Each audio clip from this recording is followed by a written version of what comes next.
Kristen sejak lahir ya, sedapat mungkin setiap Abang Edis mengeluarkan statement, sedapat mungkin ya saya mencari kenapa sih Bang Edis sampai mengeluarkan statement seperti itu, ada apa? Saya mencoba menggali. Jadi kadang-kadang namanya juga firman Tuhan, rema-rema Tuhan itu kan melompat-lompat dalam hati kita. Jadi kita tahu, oh iya ya, Bang Edis itu menyatakan demikian seperti waktu Bang Edis katakan penyaliban iblis, saya sebenarnya di situ memberontak. Kok bisa kayak gitu? Tapi setelah saya membaca kembali, Bang, oh iya ya, dari sudut pandang itu begini. Nah, jadi kemarin saya lihat di Komal, ada orang Kak Reda, Kak Yuli itu sampai menginvestigasi itu si Bombon ya. Saya lihat menginvestigasi di Manokwari. Dan dia itu kepada kawan-kawan yang di bawah juga. Rupanya dia pembohongnya dia. Nah, jadi kalau misalnya dia lebih gentleman, tanya langsung sama Bang Edis. Memang ini forum yang terima kasih Bang Edis buka forum hari ini. Silakan Kristen bertanya. Memang ada pertanyaan dalam hati saya. Kenapa Bang Edis kemarin itu satu ya Bang, menyatakan bahwa Tuhan Yesus punya Tuhan, itu satu. Kedua, di saat tadi Bang Edis ada orang Kristen menanya, hamba sebagai hamba udah terjawab, tapi yang tidak terjawab bagi saya adalah saat Yesus naik ke surga, Bang Edis sampai bilang sampai detik ini masih Yesus itu masih sebagai hamba. Nah, dari sudut pandang apa Bang Edis mengatakan detik ini masih apa? Karena gini, sepemahaman saya dia udah naik ke surga, berarti artinya Tuhan Yesus itu udah kembali ke kodratnya sebagai Tuhan. Jadi memang saya berusaha semaksimal mungkin. Sebentar Bang, sebelum dilanjutin. Tuhan Yesus kembali ke kodratnya menjadi Tuhan. Memang waktu di bumi Tuhan Yesus tidak menjadi Tuhan. Tapi dia jadi Tuhan. Bukanlah, dia kembali ke tata Bapa lah, ke tata Bapa di surga. Apa itu yang menjadi menjadi sebuah pertanyaan, bukan Tuhan ya. Tuhan beda artinya lagi.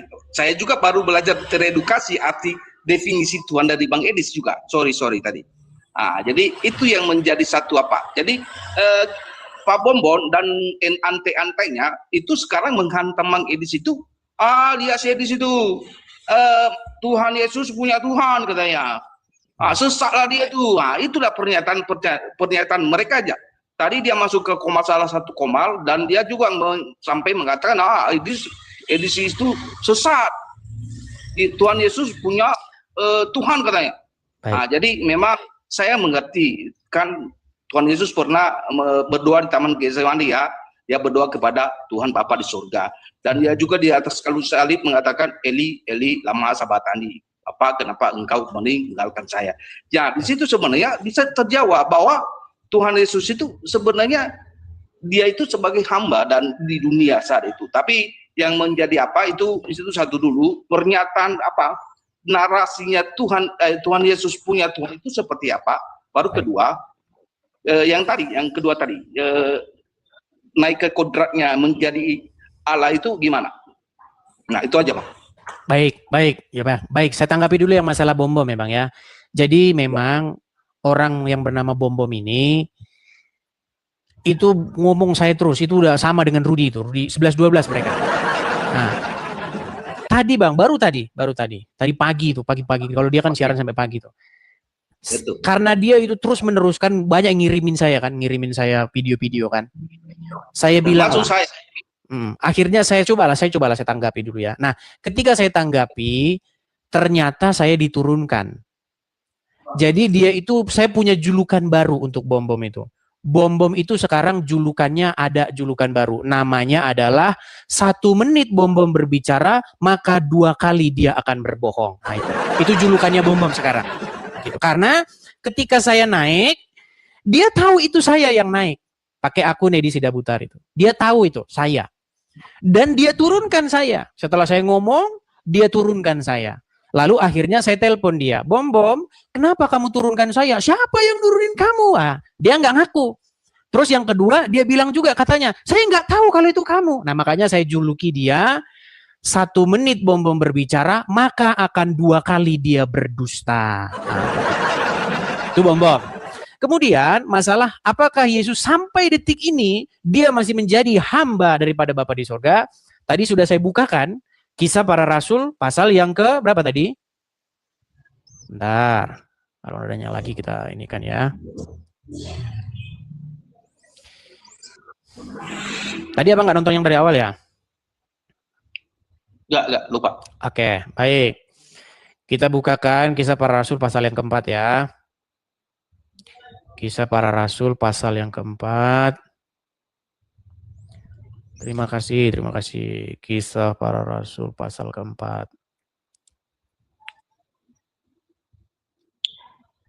Karena orang-orang itu Bang, mereka itu baru berapologet itu mungkin baru 7 tahun, baru 6 tahun.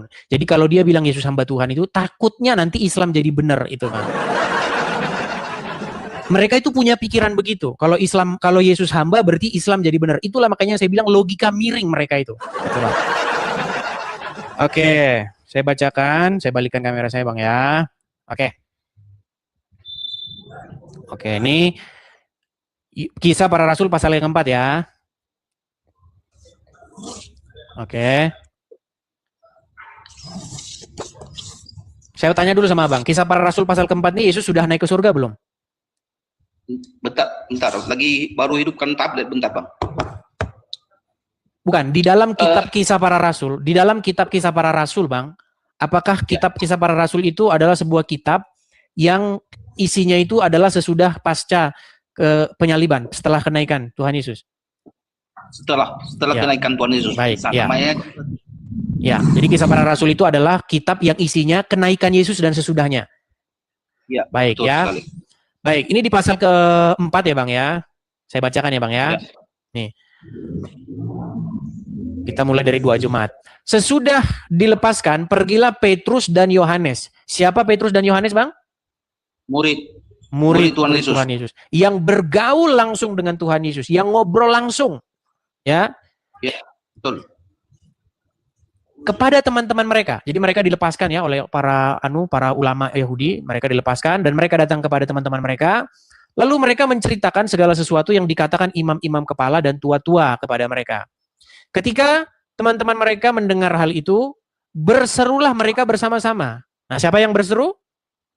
Murid. Iya, semua murid-murid Yesus, murid-murid Tuhan Yesus dan teman-temannya, ya. Ya. Ketika teman-teman mereka mendengar hal itu, berserulah mereka bersama-sama kepada Allah, katanya, ya Tuhan, Engkaulah yang menjadikan langit dan bumi, laut dan segala isinya, dan oleh Roh Kudus, dengan perantaraan hamba-Mu Daud Bapa kami, Engkau telah berfirman, mengapa rusuh bangsa-bangsa, mengapa suku bangsa-bangsa mereka-reka perkara yang sia-sia, raja dunia bersiap-siap, dan para pembesar berkumpul untuk melawan Tuhan, dan yang diurapinya. Yang diurapinya di sini siapa Bang? Tuhan Yesus. Ya. Sebab sesungguhnya telah berkumpul di dalam kota ini Herodes dan Pontius Pilatus beserta bangsa-bangsa dan suku-suku bangsa melawan Yesus, hamba-Mu yang kudus. Jadi menurut Petrus dan Yohanes, Tuhan Yesus itu adalah hamba-Mu. Mu ini merujuk kepada Bapa di sorga. Ya. Hamba-Mu, ya. Ya, hamba yang kudus. Jadi Tuhan Yesus itu hamba yang spesial, Bang. Kudus itu artinya terpisah, sendiri gitu loh. Nah, untuk melaksanakan segala sesuatu yang telah Engkau tentukan dari semula oleh kuasa dan kehendak-Mu. Dan sekarang ya Tuhan, Tuhan di sini siapa? Bapa di surga. Baik. Dan sekarang ya Tuhan, lihatlah bagaimana mereka mengancam kami dan berikanlah kepada hamba-hamba-Mu ini keberanian untuk memberitakan firman-Mu. Ulurkanlah tangan-Mu, tangan siapa? Tangan Tuhan. Bapa di surga, setuju? Bapa di surga. Ya. Ya, ulurkanlah tangan-Mu untuk menyembuhkan orang dan adakanlah tanda-tanda dan mujizat-mujizat oleh nama Yesus, hamba-Mu yang kudus. Gitu Bang. Saya heran begitu. Kenapa banyak orang menolak bahwa Yesus hamba Tuhan? Karena mereka itu kebanyakan debat dengan orang Islam. Dan kalau nanti dibilang Yesus hamba Tuhan, di logika mereka Islam jadi benar gitu loh. Padahal Yesus hamba Tuhan itu sama sekali tidak membuktikan Islam jadi benar, gitu loh. Oke? Nah, terus sekarang, nih, apa kata Rasul Paulus? Perhatikan Bang ya. Rasul Paulus berbicara mengenai kebangkitan kita ya Bang ya. Nih. Perhatikan, apa sekarang visi misi Tuhan Yesus itu sekarang apa? Setelah naik ke surga. Sebentar Bang ya. Visi misi Tuhan Yesus sampai sekarang. Apakah Tuhan Yesus masih berhenti sekarang? Enggak Bang, enggak berhenti. Tuhan Yesus masih melakukan pekerjaan. Apa pekerjaan Tuhan Yesus sekarang? Nih. Ayat 27 Bang, pekerjaan Tuhan Yesus sekarang ya. Nih. Apa tuh Bang? 1 Korintus 15.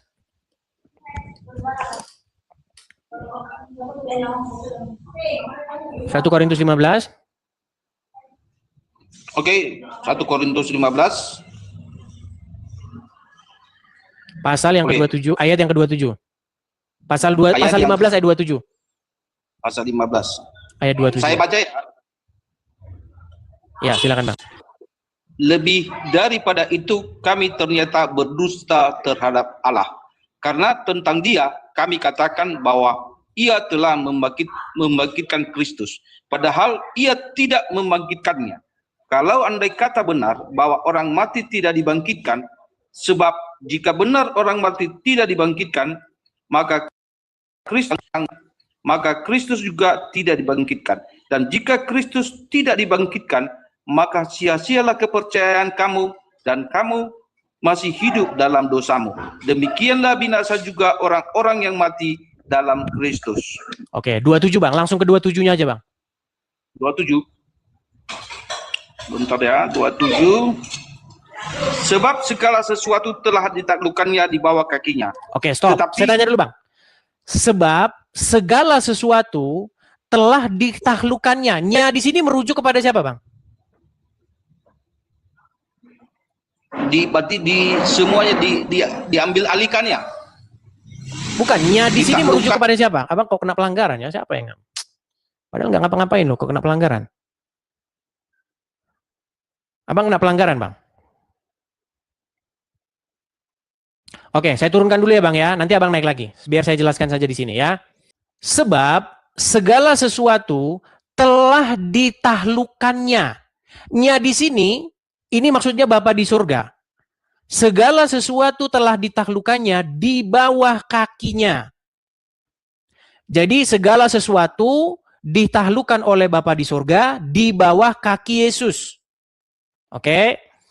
Tetapi kalau dikatakan bahwa segala sesuatu telah ditaklukkan, maka teranglah bahwa Ia sendiri, maksudnya Bapa di surga, yang telah menaklukkan segala sesuatu di bawah kaki Kristus, tidak termasuk di dalamnya. Tetapi kalau segala sesuatu telah ditaklukkan di bawah kaki Kristus, maka Ia sendiri, maksudnya Yesus, sebagai anak akan menaklukkan dirinya di bawah Dia, di bawah Bapa di sorga, yang telah menaklukkan segala sesuatu di bawahnya, di bawah Yesus. Supaya apa? Supaya Allah menjadi semua di dalam semua. Makanya teman-teman, Tuhan Yesus itu adalah Tuhan. Untuk siapa Tuhan Yesus itu Tuhan? Untuk kemuliaan Bapa di sorga.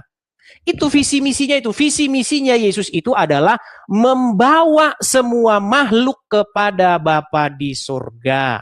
Gitu loh. Makanya kita itu harus ngikutin Yesus. Harus jadikan Yesus sebagai Tuhan kita. Begitu. Supaya apa? Supaya dengan perantaraan Yesus menjadi Tuhan itu, maka kita semua akan dibawa kepada Allah. Makanya kata Tuhan Yesus, tidak ada seorang pun yang datang kepada Bapa kalau tidak melalui aku. Gitu loh. Ya, supaya kalian ngerti iman Kristen itu apa gitu ya. Seperti itu.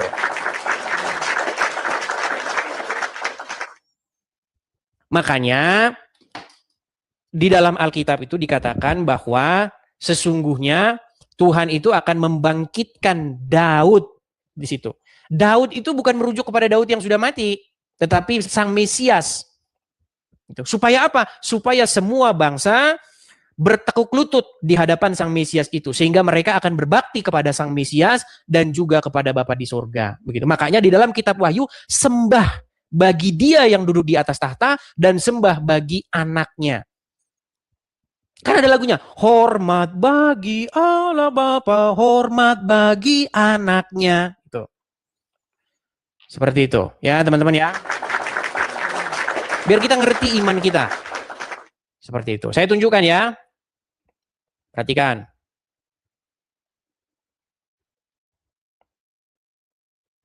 Saya kasih tunjuk kepada kalian ya. Ini nubuatan tentang Sang Mesias. Yeskel 34 ya. Saya balikan lagi kamera saya. Yeskel 34 pasal yang ke-24. Yeskel 34 ayat 24 maksudnya. Yeskel 34 pasal 34 ayat 24. Baik.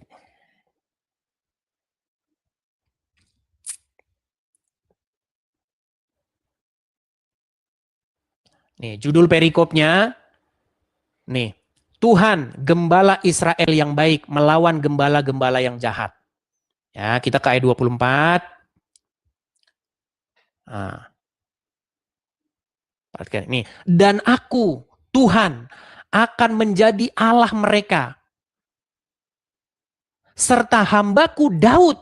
Nah, Daud di sini sudah meninggal ketika Yeskel ini Daud ini sudah meninggal. Ini bukan berbicara mengenai Daud yang sudah meninggal, tidak. Nih, dan aku Tuhan akan menjadi Allah mereka, serta hambaku Daud menjadi raja di tengah-tengah mereka. Aku Tuhan yang mengatakannya. Seperti itu. Nah, kemudian apakah yang akan dilakukan umat manusia kepada Sang Mesias itu? Nah ini, Yeremia 30 ayat 9. Terima kasih ya. Nih, kelihatan ya. Nah ini. Mereka, siapa mereka ini? Yaitu umat manusia gitu kan. Akan mengabdi kepada Tuhan, Allah mereka, dan kepada Daud, raja mereka yang akan kubangkitkan bagi mereka. Nah, kata mengabdi ini, ya, ini sebenarnya ini kata mengabdi ini ya berbakti, beribadah. Coba kita cek bahasa aslinya ya. 9. Cek bahasa aslinya. Nah, ini.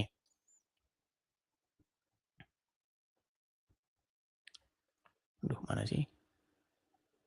Nah, ini ya. Nih. Mereka akan menghamba kepada Allah Tuhan mereka dan kepada Daud. Daud di sini bukan bicara Daud ya, tapi Sang Mesias nih. Raja mereka yang akan kubangkitkan bagi mereka. Nih. Mereka akan melayani Tuhan, mereka akan mengabdi, mereka akan memperhambakan dirinya, mereka akan melayani Tuhan, maksudnya Yahweh, Elohim mereka, dan Daud, raja mereka. Mereka akan menghamba, mereka akan melayani, mereka akan ini. Kalau kita cek bahasa Inggrisnya, ya, ini ya. Coba kita cek bahasa Bataknya ya, bahasa Batak nih. Oh, Luan katanya. Oke, coba nih bahasa Inggrisnya ya. They will serve ya, berbakti. They will serve nih kan. Nih, kata serve di sini kita cek bahasa aslinya ya. Nih. Ini abad. Abad itu ya kata ibadah itu, kata dasar ibadah itu. Abada sama. Avodah kalau bahasa Arabnya, avodah gitu, sama. Mereka akan berbakti tuh. Worship, serve, sama itu. Bekerja. Seperti itu. Seperti itu ya teman-teman ya. Iman kekristenan seperti itu. Jadi saya balik dulu ya. Ini coba nanti ditanggapi nih sama orang-orang yang saya bilang masih kroco-kroco itu. Nih, di dalam Alkitab itu tidak pernah ada larangan berbakti ataupun menyembah kalau bahasa kita ya kepada manusia. Nggak ada.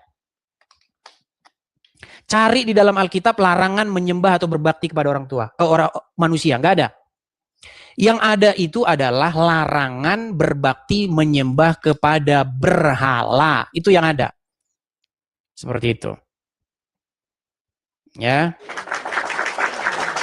Coba ini challenge nih. Kita membangun iman Kristen kita nih biar diskusi internal kita sendiri.